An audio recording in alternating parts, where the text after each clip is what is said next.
Hola a todos. Esta noche les tengo 3 posts de Reddit más inquietantes que de verdad me quitaron el sueño. Dejen su like y suscríbanse si quieren más. Vamos a empezar. Antes de empezar, si alguna vez quieres ir más allá, en el Lost Footage Club, nuestra comunidad comparte sus propias hilitias escalofriantes. Encontrarás el enlace en la descripción. Todas las reseñas de 5 estrellas del Airbnb donde vivimos mencionan los ruidos, y nadie nos quiere explicar qué son. Hay pisos que se alquilan demasiado rápido, y hay reseñas que, leídas 2 veces, dicen otra cosa. Me llamo Carmen, tengo 30 años y soy fisioterapeuta. Llevo desde marzo viviendo con mi pareja, Gonzalo, en un pueblo del interior de unos 4,000 habitantes, mientras reforman nuestra casa. Calculamos 6 meses de obra, así que buscamos algo de larga estancia y dimos con un piso por Airbnb que parecía un milagro. 2 habitaciones, terracita, suelo hidráulico precioso y un precio que para Madrid sería de risa. La dueña, Rocío, tenía decenas de reseñas, todas de 5 estrellas, y respondía en 2 minutos. Firmamos sin pensarlo. El día que llegamos nos recibió ella misma en el portal. Cincuentona, muy maja, con esa simpatía un poco apretada de quien quiere caerte bien rápido. Nos enseñó dónde estaba el cuadro de luces, cómo iba la caldera. Nos dejó una cesta con pan, aceite y un bote de mermelada casera. Antes de irse nos dijo, riéndose, que si necesitábamos cualquier cosa la llamáramos a cualquier hora. Nos dio 2 besos a cada uno y bajó las escaleras canturreando. Gonzalo me miró y dijo que habíamos tenido una suerte indecente. Pasamos la tarde deshaciendo maletas. El piso olía a lavanda y a madera vieja, de esa manera que te hace pensar que ahí ha vivido gente feliz.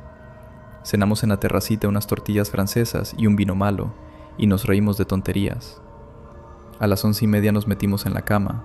Yo estaba molida de la mudanza, Gonzalo se durmió en cuanto apoyó la cabeza. Y entonces, en la pared. No sé cuánto tiempo llevaba dormida cuando me desperté. La habitación estaba a oscuras, el despertador marcaba las 3:10. Al principio pensé que lo había soñado, pero lo volví a oír perfectamente. Un arrastre lento, pesado, como cuando mueves una cómoda llena de ropa sobre baldosas. Venía de la pared a la que tenemos pegado el cabecero, la pared que da a la calle. Me incorporé despacio. La cabeza de Gonzalo seguía hundida en la almohada, respirando hondo. Pegué la oreja al yeso, conteniendo la respiración. El arrastre se paró. Hubo un silencio largo, de esos que se notan en los oídos. Y después, muy clarito, el sonido de algo de losa apoyándose en una superficie dura. Un plato. Alguien había dejado un plato. Me quedé quieta, intentando ordenar la cabeza. Esa pared da a la fachada. Al otro lado no hay otro piso, no hay otro vecino, no hay nada. 3 plantas sobre la calle principal del pueblo, y abajo, en la acera, ni un alma a esas horas. Lo sé porque me levanté y me asomé a la ventana del salón sin encender la luz. La calle estaba vacía, las farolas zumbando, un gato cruzando hacia la plaza. Volví a la cama temblando un poco, más de frío que de miedo, me dije. Me tumbé boca arriba, mirando al techo, y esperé. A las 3:30 volvió el arrastre, más corto esta vez, como si lo que fuera que había movido ya estuviera colocado donde quería. A la mañana siguiente, mientras desayunábamos, abrí el Airbnb en el móvil para mandarle una valoración previa a Rocío, y empecé a leer las reseñas con calma por primera vez. Por la mañana se lo conté a Gonzalo mientras hacía el café. Le dije lo del arrastre, lo del plato apoyándose. Él se rió, me dio un beso en la frente y me soltó lo de siempre cuando intento contarle algo raro, que las casas viejas hablan, que serían las tuberías dilatándose, que cuando una se acostumbra al sitio nuevo, todo le suena a película de miedo. Yo me lo creía a medias porque tenía que salir corriendo a la clínica. Pasé la mañana atendiendo pacientes, un par de hombros congelados y una rodilla operada. Entre paciente y paciente, sin querer, me venía a la cabeza el ruido del plato, esa nitidez. No era una tubería. Yo he vivido en pisos viejos toda la vida y sé cómo suena una tubería. Esto era otra cosa. Esto tenía intención. Volví a casa sobre las 7, Gonzalo aún no había llegado. Me senté en el sofá con una infusión y había el anuncio del Airbnb en el móvil, pero esta vez bajé hasta abajo del todo, a las reseñas, y me puse a leerlas una a una. 60 y tantas, casi todas de 5 estrellas. Empecé con la más reciente, una pareja de Valencia. Piso precioso, anfitriona encantadora, te acostumbras enseguida a los ruidos. Pasé a la siguiente, una chica que estuvo 2 semanas. Muy bien comunicado, los ruiditos nocturnos forman parte del encanto. La siguiente, un señor mayor. Encantadores ruiditos nocturnos, casi los echo de menos. La siguiente, la siguiente, la siguiente. Las fui contando. De las primeras 20 reseñas, 14 mencionaban los ruidos. 14. Como si fuera una característica del piso, como si Rocío los hubiera puesto en el anuncio junto a lavavajillas y la conexión a internet. Nadie se quejaba, nadie preguntaba qué eran. Todos los nombraban con esa familiaridad blandita, la misma con la que hablas del cuco de un reloj. Hay cosas que, una vez las ves, ya no se pueden dejar de ver. Hice capturas de pantalla de todas. Cuando llegó Gonzalo le puse el móvil delante mientras cenábamos lentejas. Pasó el dedo por la pantalla un par de veces, se encogió de hombros y me dijo que la gente en internet se copia el lenguaje, que si uno escribe ruiditos, los demás también, que era ruido de manada, nunca mejor dicho. Se rió de su propia gracia, yo no. Esa noche, la segunda, volvió a las 3:20, el arrastre lento, idéntico al primero, pegado a la pared del cabecero. Esta vez sí desperté a Gonzalo, le agarré la muñeca y le susurré que escuchara. Se incorporó, se quedó quieto como un animal alerta. El arrastre paró. Esperamos 2 minutos largos en silencio total, y entonces, justo cuando él iba a decirme algo, sonó el plato. Clarísimo, la losa apoyándose en algo duro, una sola vez. Gonzalo no dijo nada en varios segundos. Luego soltó, muy bajito, que sería el vecino de arriba. Yo le recordé que vivimos en la última planta. Se cayó otra vez. Se tumbó dándome la espalda y me dijo que mañana lo miraba, que durmiéramos. La tercera noche fue casi igual, pero el arrastre fue más largo y después hubo 2 golpecitos secos, como nudillos contra madera, 3 veces seguidas. A esa hora ya no podía hacerme la valiente. Por la mañana le escribí a Rocío un mensaje educado preguntándole de qué año era el edificio, si tenía cámara de aire en las paredes, esas cosas que se preguntan cuando una busca una explicación racional y se aferra a ella. Me contestó enseguida, con 3 emojis de sonrisa. Me dijo que el edificio era de los años 40, una preciosidad, que los muros eran muy gordos, y que si necesitaba cualquier cosa para sentirme cómoda, no dudara en pedírsela. Ni una palabra sobre ruidos, ni una. Y yo no los había mencionado, claro, pero ella tampoco preguntó por qué le preguntaba. La segunda semana decidí ponerme metódica. Soy fisio. Vivo de mapear dónde duele y dónde no. Así que me compré una libreta y empecé a apuntar cada noche la hora, el tipo de ruido y la pared. 3 noches después tenía un patrón muy claro. El arrastre y el plato venían siempre del cabecero, y a veces, antes, había un golpeteo bajito al fondo del pasillo, en la última pared, la que cierra la casa por detrás. Esa pared no tiene ventana, no tiene puerta, no tiene nada. Está pintada igual que las demás, y hay un perchero apoyado. Una tarde, bajando a sacar la basura, me crucé con el vecino del bajo en el rellano. Sergio, 60 y muchos, gorra azul, manos de quien ha trabajado el campo toda la vida. Me sonrió de oreja a oreja, como si me estuviera esperando. Me preguntó qué tal nos íbamos instalando, y antes de que yo contestara añadió, riéndose, si ya nos habíamos hecho los ruidos. Lo soltó así, en plural, dándolo por hecho. Yo me quedé con la bolsa colgando. Le dije que precisamente quería preguntarle, que si él los oía, que de dónde creía que venían. Sergio cambió la cara 1/10 de segundo, lo justo para que yo lo notara, y volvió a sonreír. Me dijo que tenía tomates en el huerto, que si quería me subía una caja esa misma tarde, que estaban riquísimos este año por las lluvias de mayo. Le insistí. Me palmeó el brazo y se metió en su puerta diciendo que ahora me los traía. Subí temblando un poco. Esa noche le conté a Gonzalo lo de Sergio palabra por palabra. Gonzalo se quedó callado, masticando, y luego me dijo algo que me dolió más de lo que esperaba. Me dijo que él, desde hacía 2 o 3 noches, ya casi no los oía. Que igual eran solo los primeros días, mientras una se adapta. Que él dormía del tirón. Cuando el de al lado deja de oír lo que tú oyes, una empieza a dudar de la propia oreja. Esa misma madrugada, después de oír otra vez el arrastre y los nudillos, Me levanté, me senté en la cocina con el portátil y abrí Reddit. Conté todo desde el principio, sin adornos.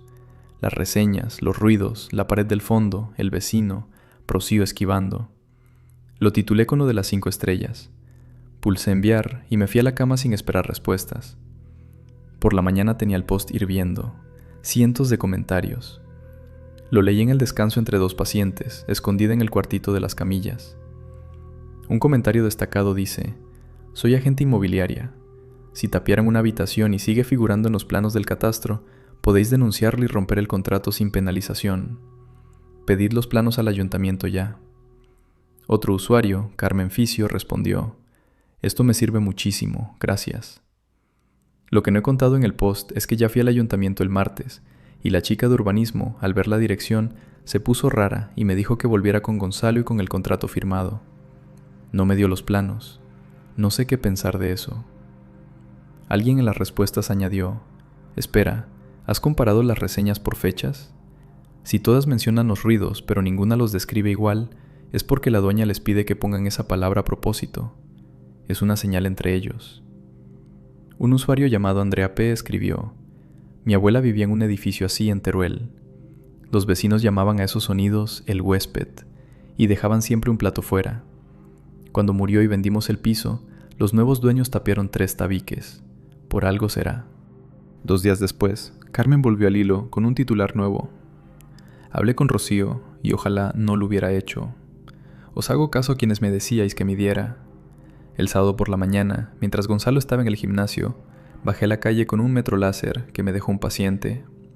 Medí la fachada del edificio entre las 2 juntas verticales que marcan nuestro piso. 14 metros y pico. Subí, medí el piso por dentro, desde la pared del balcón hasta la pared del fondo del pasillo, esa que está pintada igual que las demás y que tiene el perchero. 11 metros y poco. Faltan casi 3 metros. 3 metros de fondo, por el ancho del pasillo, son alrededor de 6 metros cuadrados que no aparecen por ninguna parte. El domingo invité a Rocío a tomar un café. Le dije que teníamos una manchita de humedad en el techo del baño y que prefería enseñársela en persona antes de molestar a un fontanero. Vino encantada, con un bizcocho casero envuelto en un paño. Nos sentamos en la cocina. La dejé hablar de sus cosas, del pueblo, de su yerno, y cuando llevábamos media tortilla de bizcocho, le pregunté, así sin mirarla, por qué la pared del fondo del pasillo estaba donde estaba. Se quedó callada. Le sonreí. Le dije que había medido, que no pasaba nada, que solo tenía curiosidad.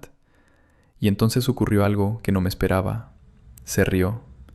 Una risa rara, como aliviada, como si llevara mucho tiempo deseando que alguien preguntara. Me dijo que el piso antes era más grande, que ahí detrás había un cuartito interior, que lo tapió hace casi 15 años porque le dio problemas con un inquilino viejo que, palabras suyas, nunca acabó de irse del todo. Lo dijo igual que se cuenta una anécdota de pueblo, sirviéndome más café. Le pregunté qué quería decir con eso. Me palmeó la mano, me dijo que no me preocupara, que si respetamos el espacio nos respeta a nosotros, y se levantó a llevar las tazas al fregadero como si la conversación se hubiera terminado. Esa misma noche, bajando la basura, Carmen vio algo en el patio interior que no se le va de la cabeza. Eran las 11 y pico. Bajé con 2 bolsas hasta el portal y, al salir al patinillo donde están los contenedores, vi a Sergio agachado junto a la rejilla de ventilación del edificio, esa que da al hueco interior entre la fachada y los pisos. Tenía un platito pequeño en las manos, de los de postre, con algo que parecía pan mojado y un trozo de embutido. Lo estaba dejando con cuidado, pegado a la rejilla, en una baldosa donde se veía la huella circular de otros platos anteriores. La baldosa estaba más oscura, gastada.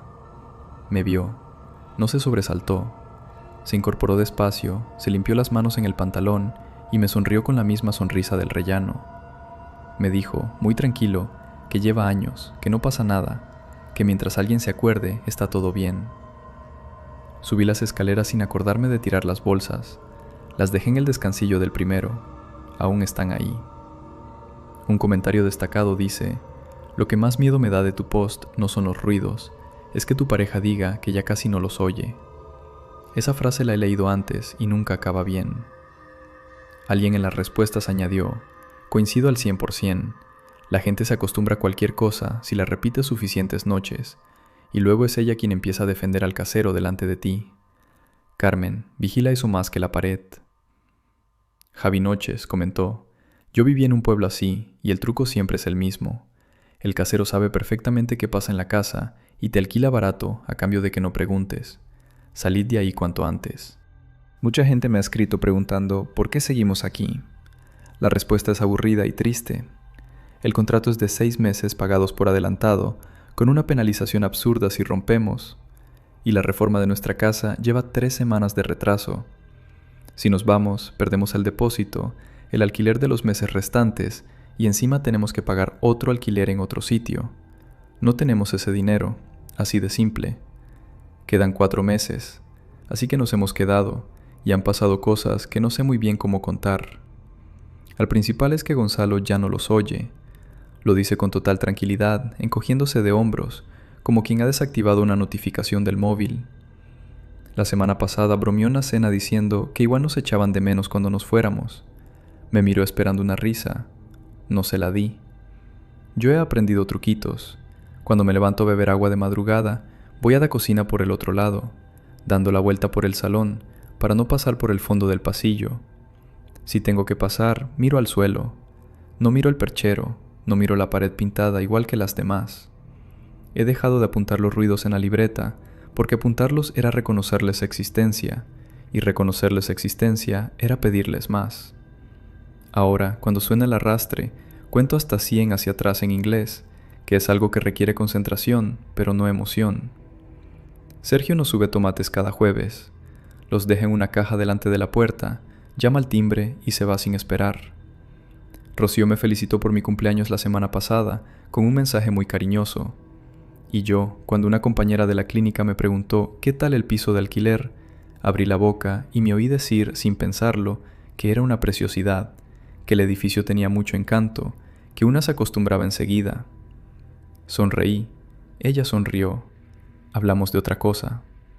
Cuando dejemos el piso, en 4 meses, voy a tener que escribirle una reseña a Rocío. He empezado a entender por qué todas son de 5 estrellas. No es miedo, no es agradecimiento. Es que, cuando llevas suficientes noches durmiendo del otro lado de una pared así, lo único que de verdad quieres es que la siguiente persona que duerma ahí no sea peor que tú. Que también deje el plato, que también baje la mirada al pasar, que también escriba 5 estrellas. Un usuario llamado Throwaway Pisos escribió: lo de la comida en la rejilla de ventilación me ha revuelto el estómago. Eso no es un vecino raro. Eso es alguien manteniendo a algo o a alguien que vosotros aún no habéis visto. Javi Noches comentó: Carmen, prométeme una cosa. Cuando escribas la reseña, pon los ruidos en singular. Así sabremos que eras tú. Y con esto cerramos esta historia, pero todavía nos queda otra esta noche, así que vamos con la siguiente. Mi litera en un hostel de Lisboa ya tiene mi nombre reservado para el mes que viene, y yo nunca hice esa reserva. Lucía buscaba silencio. Encontró una reserva a su nombre que ella jamás había hecho. Soy Lucía, tengo 26 años, trabajo de florista en un local pequeño cerca de Tirso de Molina, en Madrid. Vivo en un ático compartido con mi compañera de piso, Alba, que es básicamente mi hermana desde la universidad. Llevaba meses agotada, con las manos siempre frías de meterlas en cubos de agua, y por fin me dieron 3 semanas seguidas en la floristería. Decidí mochilear sola por Portugal. Mi amiga de viajes de siempre, Paula, no podía venir esta vez porque acaba de empezar un trabajo nuevo, así que me lancé yo sola, cosa que nunca había hecho. Primera parada, Lisboa. Reservé 4 noches en un hostel del barrio de Alfama, de esos con literas de madera, plantas colgando y una recepcionista joven que habla 5 idiomas mezclados. La primera noche dormí como un tronco. La segunda me tocó de compañero de habitación un chico que roncaba como una sierra eléctrica. A las 2 de la mañana ya me había rendido. Bajé en pijama a recepción con la idea de pedir, por favor, que me cambiaran a otra litera, la que fuera, aunque estuviera al lado del baño. Hasta ahí una queja de hostel cualquiera. Lo raro empezó cuando pidió ver la pantalla. La chica de recepción, muy amable, me dijo que claro, que mirara ella misma qué literas quedaban libres para las noches siguientes y eligiera. Giró el monitor hacia mí y abrió el registro de camas. Yo estaba en la litera 12, una de abajo, junto a la ventana. Mientras pasaba el ratón por el calendario buscando un hueco para la noche siguiente, vi que la litera 12 aparecía en gris a partir del día 1 del mes que viene. Reservada. 30 noches seguidas. Le pregunté medio en broma quién era el loco que se quedaba un mes entero en la misma litera. Ella hizo clic encima para enseñármelo. Y ahí estaba mi nombre. Mi nombre entero, con los 2 apellidos, tal y como aparece en el DNI. Lucía Vilar Méndez. Litera 12. Entrada el 1 del mes que viene. Salida 30 días después. Pagado en efectivo. Reserva creada hacía casi 11 meses. Me reí porque no entendía. Le dije que tenía que ser un error, que yo ni siquiera sabía hace 11 meses que iba a venir a Portugal, que la decisión la tomé en febrero. Ella sonrió, asintió y abrió la ficha completa para enseñarme el número de pasaporte asociado a la reserva. Era un número de pasaporte real, con su formato, sus letras, sus dígitos. No era el mío, pero el nombre sí. Mi nombre completo, exacto, sin una tilde fuera de sitio. Le pedí que volviera a comprobarlo. Le deletré mi nombre, mis apellidos, le enseñé mi DNI por encima del mostrador. Coincidía letra por letra. Le dije que el número de pasaporte no era el mío, ni de lejos, que el mío empieza por otras letras. Ella se quedó callada un momento, mirando la pantalla, y luego me dijo, con esa amabilidad de quien no quiere meterse en líos, que la reserva estaba registrada como válida, pagada en efectivo, hecha en persona, no por internet, y que había un formulario en papel, firmado, archivado abajo, porque ellos guardaban siempre los originales de las reservas largas. Le pedí por favor que me lo enseñara. Tardó casi 15 minutos en bajar al archivo. Volvió con una carpeta marrón y sacó una hoja amarillenta, de esas plantillas del propio hostel, con casillas a boli azul. Mi nombre completo arriba, una fecha de hace casi 11 meses, una firma abajo que no era la mía, pero que imitaba una rúbrica parecida. Y la letra del formulario me dio un escalofrío que no supe explicar. No era la mía, pero la había visto antes. La había visto en algún sitio, muchas veces, lo suficiente para que el cerebro la marcara como familiar, aunque no conseguía ponerle cara. Era una letra de chico, inclinada a la derecha, con las R's muy redondas. La miré tanto rato que la recepcionista terminó preguntándome si me encontraba bien.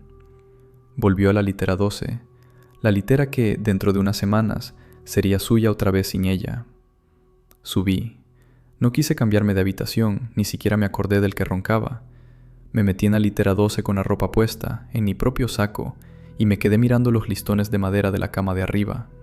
Encendí el móvil. La pantalla iluminó toda la litera y me sentí absurdamente expuesta, así que la bajé de brillo. Empecé a hacer la lista en la cabeza. ¿Quién sabe mi nombre completo, con los 2 apellidos exactos? Mi familia, el banco, mi jefa, Hacienda, Alba, claro, Paula, 4 o 5 amigas más, el gimnasio, poca gente más, la verdad. Y de toda esa gente, ¿quién sabía además que yo iba a estar en Lisboa estas 3 semanas? Ahí la lista se reducía a casi nadie. Lo había publicado en redes hacía 2 días, ya estando aquí. Antes de venir, solo lo sabía Alba, Paula, mi madre y mi jefa. A las 3 de la mañana le escribí a Paula. Le conté todo de carrerilla, sin signos de interrogación, sin filtros. Ella tardó 40 minutos en contestarme y me dijo lo evidente. Vente a casa, coge el primer vuelo, esto no es normal. Estuve media hora con el dedo encima de la aplicación de la aerolínea. Tenía un vuelo a Madrid al día siguiente por la tarde, 89 euros.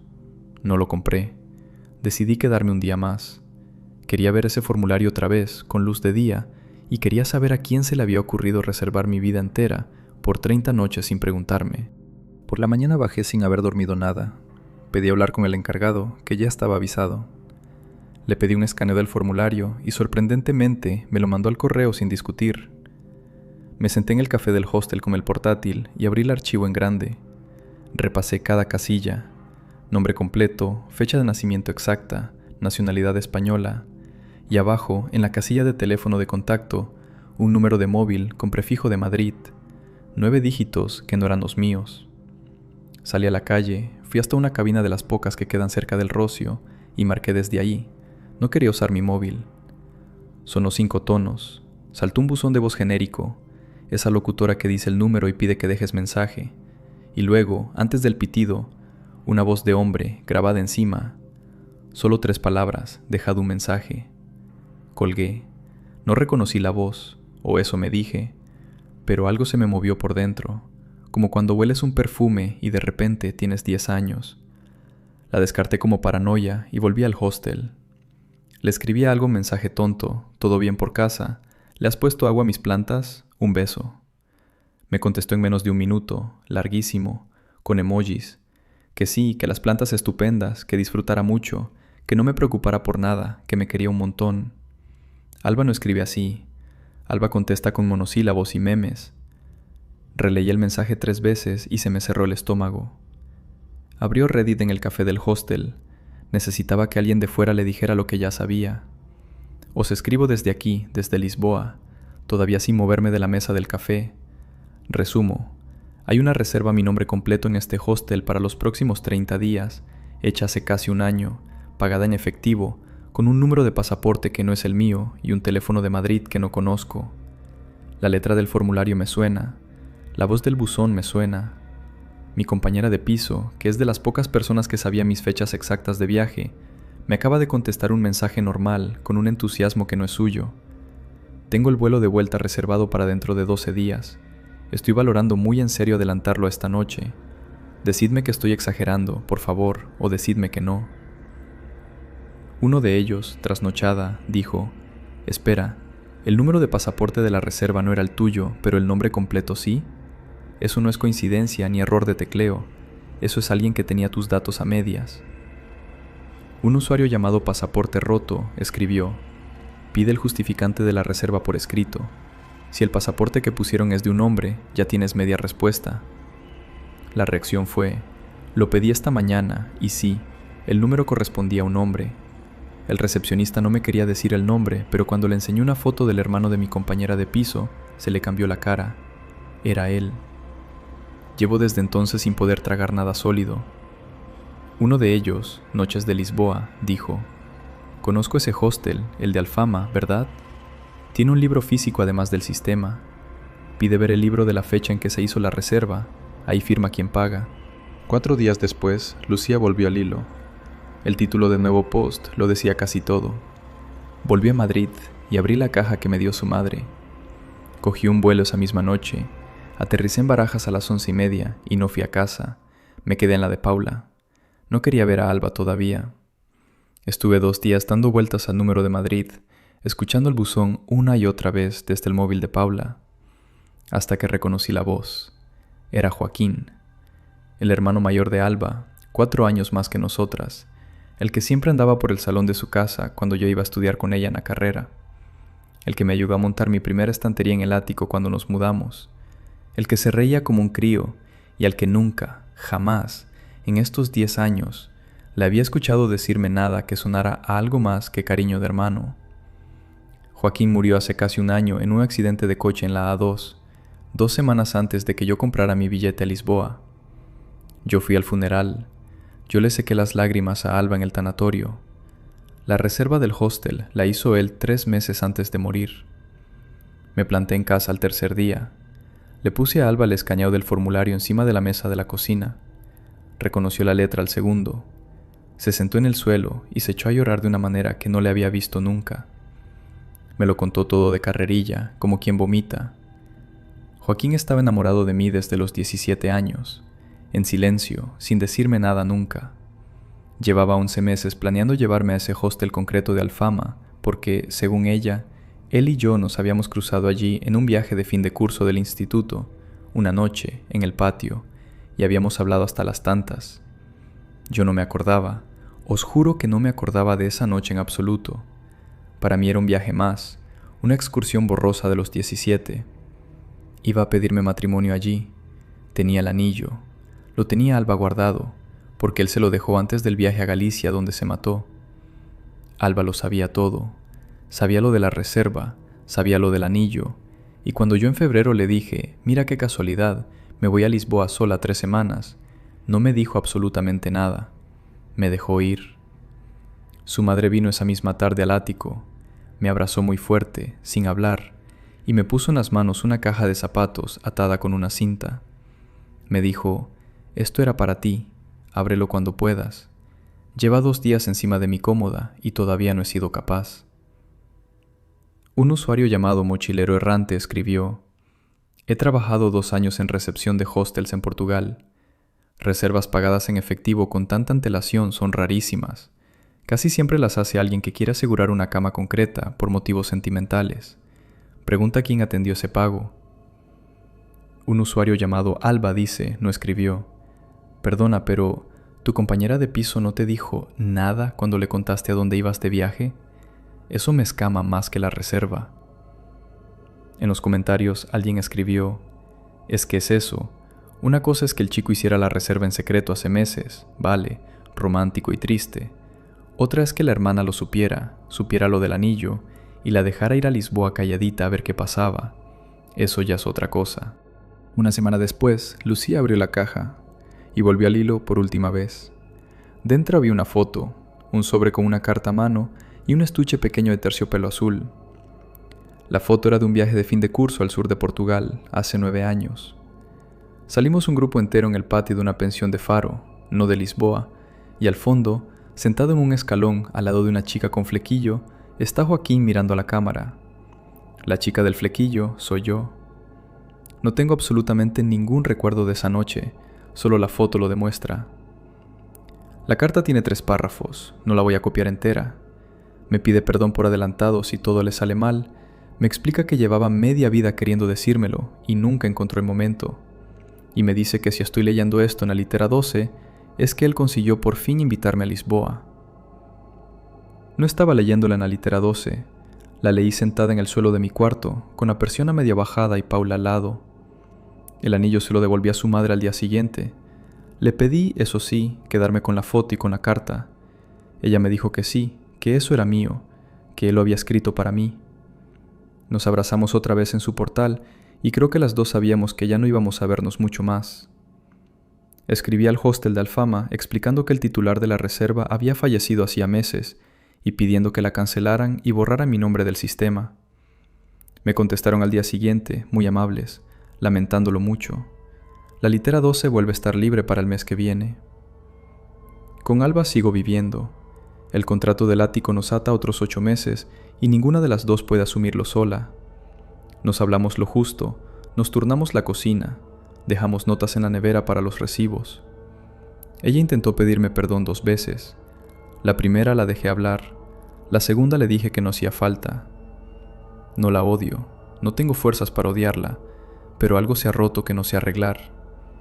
Ella me vio reservar Lisboa por casualidad y quiso ver qué pasaba, como quien deja correr un experimento. Eso es lo que me duele, más que la litera, más que el anillo, más que la voz en el buzón. Lo más raro de todo esto no fue el susto, fue darme cuenta de que hubo casi 1 año en que existía, en un cajón de un hostel de Alfama, el rastro administrativo de una vida que alguien había planeado para mí sin preguntarme. 30 noches pagadas, una firma falsa, mi nombre entero, y yo, sin enterarme, regando plantas en un ático de Madrid. Florcita Madrid comentó: «Soy de Madrid y conozco la floristería donde curras, paso a veces. Ten mucho cuidado, por favor, no vuelvas sola al piso hasta aclarar esto». Y con esto cerramos por hoy. Vamos con la última historia. Un servidor de un juego de hace 15 años sigue registrando que mi usuaria entra cada noche, y yo no he tocado ese juego desde que tenía 13. Tengo 28 años, soy logopeda, y vivo sola en una casita de las afueras con 2 gatos que se llaman Pulga y Mochi. No es una vida emocionante. Trabajo con niños por la mañana, vuelvo a casa, hago la cena, leo. Lo más cercano que tengo a familia aquí es mi hermano mayor, Hugo, que vive a 15 minutos en coche, y viene cuando se me rompe el router o cuando le da pereza cocinar. Cuento esto para que entendáis que mi vida es tranquila, aburrida incluso. Por eso lo que os voy a contar me ha dejado el cuerpo raro desde anoche. Llevo 2 fines de semana vaciando el desván de mis padres, que se mudaron a la costa el año pasado. Cajas y cajas de mi infancia. Y ahí, entre cuadernos del colegio y un Walkman roto, encontré un disco duro externo enorme, de esos grises de antes, con una pegatina mía que ponía «No tocar» en rotulador rosa. Lo enchufé por curiosidad. Dentro había una sola carpeta, los archivos de instalación de un MMO de servidor privado al que jugábamos Iván y yo cuando teníamos 13 años. Iván era mi mejor amigo desde los 6. Desapareció en 2010, con 14 años recién cumplidos. Nunca lo encontraron, nunca se supo nada. Dejé de jugar a ese juego el mismo día. 15 años sin tocar nada de aquello, y aún así, escribió el nombre del servidor en el buscador. La web seguía en pie, fea, con gifs de antorchas ardiendo y una tipografía imposible, pero viva. Última actualización, hace 4 meses. Me reí sola, esa risa nerviosa de no puede ser.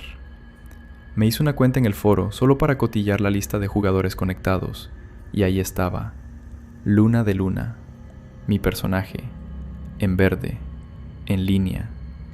Me temblaban las manos cuando instalé el cliente antiguo, tardó nada. Probé la contraseña que había puesto con 13 años, una palabra tonta con la fecha de cumpleaños de Iván detrás, y entró a la primera. Nadie la había cambiado en 15 años. Aparecí en la plaza inicial, esa fuente cutre de píxeles donde quedábamos siempre, y a 3 pasos de mí, quieta, había otra Luna de Luna. Mi personaje, idéntica, con la misma túnica azul que le puse a los 13. No se movía. Mi avatar y el suyo, frente a frente, como 2 espejos. Entonces escribió en el chat público, una frase que solo sabíamos Iván y yo, nuestra contraseña secreta del juego de la cabaña en el árbol, algo que jamás escribí en ningún sitio, algo que ni a mi hermano le conté. La leí, y volví a leerla, y me quedé mirando la pantalla sin parpadear, con Mochi ronroneando encima del teclado como si no pasara nada. Sigue ahí sentada, no ha cerrado el juego. Cerré el portátil de golpe, lo cerré como si quemara. Me quedé sentada en el salón a oscuras un buen rato, con Pulga subiéndose a mi regazo sin entender nada. Intenté convencerme de lo más razonable. Alguien me hackeó la cuenta hace años, alguien dejó un bot corriendo, son cosas que pasan en estos servidores cutres. La frase del chat sería una coincidencia rara, un eco de algún foro viejo donde quizá yo la escribí sin acordarme. Me lo repetí hasta que casi me lo creí. Aguanté un día entero sin abrirlo. Al siguiente, en cuanto se hizo de noche, volví a entrar. Por supuesto que volví a entrar. Ahí estaba otra vez. Mi personaje, mi túnica azul, quieta en la fuente. Esta vez no escribió la frase secreta. Caminó hacia mí, pasito a pasito como hacíamos antes para no gastar resistencia, y se paró a un palmo de mi avatar. Tecleé una sola línea en el chat público. «Has tardado mucho en volver». No contesté. No supe qué teclas pulsar. Me quedé mirando cómo el cursor de mi propio chat parpadeaba en blanco hasta que se me secaron los ojos. A partir de esa noche, lo abrió todas las noches, solo para mirar. Empecé a apuntar cosas en una libreta, como cuando era pequeña y hacía listas de todo. La otra Luna de Luna se conectaba siempre a la misma hora exacta, las 11:22 de la noche. Siempre. Hacía la misma ruta, salía de la fuente, subía al puente de piedra donde Iván y yo pescábamos peces de píxeles, se quedaba ahí un rato larguísimo y luego cruzaba el bosque hasta el molino abandonado, ese mapa medio roto que casi nadie usaba porque era nuestro escondite. Nunca atacaba a nadie, nunca comerciaba. A veces escribía frases cortas, suaves, siempre dirigidas a Lobo, que era el personaje de Iván. Lobo, hoy ha llovido. Lobo, ¿te acuerdas del puente? Lobo, sigo aquí. El personaje de Iván llevaba desconectado 15 años. La lista de conectados lo marcaba en gris desde 2010. Aguanté 4 noches así, mirando sin escribir, antes de llamar a mi hermano. Hugo vino enseguida, con esa cara suya de hermano mayor cansado. Le enseñé la pantalla, le enseñé la libreta, le conté lo de la frase secreta. Me escuchó todo sin interrumpir, lo cual ya era raro en él. Luego me apretó el hombro y me dijo, muy despacio, que seguro era un bot viejo, o algún pirado que llevaba años jugando a ser un fantasma, y que lo mejor era que desinstalara aquello y no volviera a mirar, que no me hacía bien removerlo de Iván. Asintió demasiado, sonrió demasiado. Hubo algo en cómo dijo, no te hace bien, que se me quedó atravesado, aunque no supe ponerle nombre. Se quedó a cenar pasta, jugó con Pulga, le dio un beso a Mochi en la cabeza, y se fue antes de las 11. A las 11:22 abrí el cliente. Mi personaje ya estaba en la fuente, esperando. Caminó hacia mí, se paró y tecleó por primera vez algo que no era para Iván. Tecleó: Irene, no deberías estar viendo esto. Nunca le había puesto mi nombre real a esa cuenta. Después de leer mi nombre en pantalla, ya no pude fingir que era un bot. Me metí de cabeza. Me cogí los días libres del trabajo, cancelé sesiones con niños y me encerré con el portátil y un termo de café. Lo primero, el foro del servidor. Bajé hasta lo más antiguo, 2007, 2008. Encontré al administrador, un usuario que se hacía llamar Torre Caída. Su última publicación era de marzo de 2011, nada después. Le escribí un mensaje privado sabiendo que no contestaría, y no contestó. Pero la web seguía apagada, el servidor seguía respondiendo. Alguien estaba manteniendo aquello vivo, a mano. Hugo, hace años, cuando yo todavía hacía la carrera, me enseñó a sacar la dirección de un servidor con una herramienta de línea de comandos, una tontería que él usaba para sus cosas de trabajo. Me acordé del comando casi sin pensar, lo ejecuté contra la dirección del juego. Salió una dirección numérica. La metí en una de esas páginas de geolocalización gratuitas. Mi pueblo, mi mismo pueblo de la infancia, una calle a 3 manzanas de la casa donde crecí. Me quedé mirando el número del portal en la pantalla, leyéndolo en voz alta como si así dejara de ser verdad. Era la casa de los padres de Iván. Lo supe sin tener que buscarlo. He pasado por delante de esa puerta cientos de veces de pequeña. El padre murió hace 8 años. La madre vive sola allí desde entonces. Llamé a mi vecina Elena, que es de toda la vida y conoce a la madre de Iván de la parroquia. Le pregunté como quien no quiere la cosa por ella. Me dijo lo de siempre, que la pobre mujer estaba muy desmejorada, que no salía casi, y luego soltó una frase que me dejó tiesa. Esa mujer no ha tirado nada de su hijo Irene, ni la ropa, ni los cuadernos, ni el ordenador. Lo tiene todo igual que el día que se fue. Esa misma noche cogí el coche y conduje hasta el pueblo, 1 hora de carretera. Aparqué 2 calles antes y fui andando. No quería que nadie me viera. Pasé por delante de la casa a paso lento, como una idiota, sin atreverme a parar. Las ventanas de arriba estaban oscuras, pero del ventanuco del sótano, ese que da a ras de acera y que de pequeñas tapábamos con cartón para jugar a las catacumbas, salía una luz azulada, fría, parpadeante. La luz de un monitor encendido. No llamé al timbre, no fui capaz. Volví al coche temblando y conduje de vuelta sin poner música. En casa abrí el espejo público del foro, donde se guardan archivados los registros del chat general. Hay un usuario que los va volcando ahí desde 2009, sin filtrar. Filtré por las líneas de luna. Aparecieron miles, 15 años de mensajes. Todas las noches a las 11:22. Todas, sin fallar una sola. Frases cortas, dulces, repetidas. Cumpleaños, aniversarios. Lobo, hoy harías 23. Lobo, tu madre ha cocinado lentejas. Lobo, perdóname. Esa última parecía mucho. La leí hasta las 4 de la mañana, con los gatos durmiendo encima de mí, sin saber ya si lo que sentía era miedo o pena. Subió el hilo aquí de madrugada. Por la mañana, los comentarios. En los comentarios, alguien escribió: Espera, ¿el servidor sigue respondiendo a peticiones después de 15 años sin mantenimiento? Eso no es abandono, eso es alguien pagando la luz. Busca quién. Café con Miedo comentó: Logopeda aquí también. Lo digo con cariño, estás describiendo a alguien que lleva 15 años hablándole a un fantasma. Eso no termina bien para nadie, ni para ti. Tu vecino raro comentó: Mi pregunta tonta, ¿tu amigo Iván desapareció o murió? Lo dices de las 2 formas en el post, y creo que ahí está la clave de todo. La autora respondió: No es tonta, es exactamente lo que llevo evitando escribir claro. Oficialmente Iván desapareció el 12 de junio de 2010, volviendo del río. Nunca se encontró el cuerpo, así que en mi cabeza siempre fue desaparecido. Mi madre y la suya hablan de él en pasado desde hace años.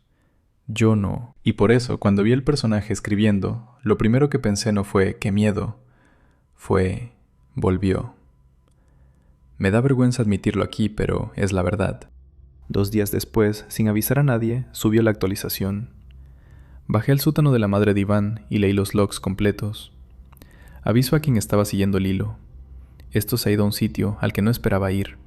Necesito escribirlo antes de que se me caiga encima. Fui al pueblo el sábado por la mañana. Llamé al timbre sin preparar nada. Abrió ella, la madre de Iván, mucho más pequeña de como yo la recordaba, con un jersey de lana enorme. Me reconoció antes de que dijera mi nombre. Se echó a llorar en la puerta, me abrazó, me hizo pasar a la cocina, me puso un café que no me pude tomar. Le pregunté por el ordenador, por el sótano. No supe darle más vueltas. Se quedó callada un rato muy largo y luego me lo contó todo, o lo que ella creía que era todo. Que llevaba 15 años sin apagar el ordenador de su hijo, que pagaba la luz, que pagaba el dominio de no sé qué cosa que le cobraban una vez al año, porque un técnico vino un día a explicárselo y ella firmó lo que hiciera falta. Para que pueda encontrar el camino de vuelta, me dijo, así, sin parpadear. Me juró, llorando, que ella no había tocado nunca el teclado, que no sabe ni encender un móvil, que solo bajaba a quitar el polvo, que alguien iba a esa casa cuando ella dormía, que llevaba años sospechándolo, pero no quería pensarlo. Me dio una llave, me dijo, ve tú, hija, yo no puedo. El sótano olía a polvo caliente y a plástico de los 90. La torre del servidor zumbaba bajito, con esa luz verde temblona, y al lado una silla de oficina, recién usada, con el cojín hundido. Sobre la mesa, una taza de café a medio terminar. La reconocí enseguida. Era la taza con el borde desportillado que le regalé a mi hermano Hugo las navidades pasadas. La que tiene una luna y un gato. La saqué yo de mi cocina hace meses. Está en su casa. Estaba en su casa. En la pantalla, mi personaje conectado. Las 11:22 marcadas en la barra de tareas, aunque era mediodía, porque el reloj del sistema lleva años desconfigurado. Me senté en su silla. Subí en el historial del chat. Subí hasta el principio. La primera línea está fechada el 15 de junio de 2010, 3 días después de que Iván desapareciera. Dice, no quise empujarte tan fuerte. Las siguientes no son frases tiernas para un amigo perdido, son confesiones, detalles, sitios. Estoy leyéndolas ahora mismo desde el móvil, en esta misma silla, con la puerta del sótano cerrada con llave por dentro. Subo esto antes de seguir porque necesito que alguien lo sepa por si acaso. El hilo se llenó en cuestión de minutos. Un comentario señaló, lo de la frase del chat me ha dejado fría. Si solo la sabíais vosotros dos, alguien estuvo escuchando aquellas tardes. Piensa quién pasaba por la habitación. Marga de turno comentó, soy admin de un private server de un MMO viejo. Para que un personaje aparezca conectado todas las noches, alguien tiene que loguear con las credenciales. No es un bug, es una persona. En los comentarios alguien escribió, exacto, y añado, en servidores así de viejos, los logs de IP suelen guardarse en texto plano en el propio host. Si encuentra la máquina física, encuentra la dirección desde la que se conecta esa persona cada noche, y probablemente sea una IP de la misma ciudad. Volvió al hilo una última vez, ya de noche, escribiendo desde el mismo sótano. Llevo 6 horas en esta silla. La madre de Iván me ha dejado abajo una manta y un sándwich que no he tocado. He leído los 15 años enteros, de principio a fin. No me he saltado ni un día. No es lo que pensaba, no es un acosador, no es un fantasma, no es un juego. Es mi hermano, es Hugo. Desde el primer mensaje, desde el 15 de junio de 2010. Aquella tarde Hugo y Iván habían quedado en la cantera vieja, esa que está pasado el río, donde teníamos prohibido ir. Yo no fui porque tenía clase de piano. Discutieron por algo de un videojuego, una tontería de niños de 14 y 15 años. ¿Quién tenía mejor personaje? ¿Quién se había chivado de qué? Hugo lo empujó, Iván cayó. Hugo, con 15 años, se cagó de miedo. Lo escondió entre las piedras del fondo. Volvió a casa, cenó conmigo y con mis padres, y no dijo nada. Nunca. A nadie. 3 días después se metió en el ordenador de Iván aprovechando que la madre estaba en misa. Sabía la contraseña porque jugaban juntos.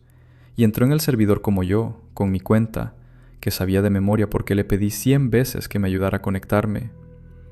La frase secreta de la cabaña la había oído 1000 tardes desde el pasillo de casa.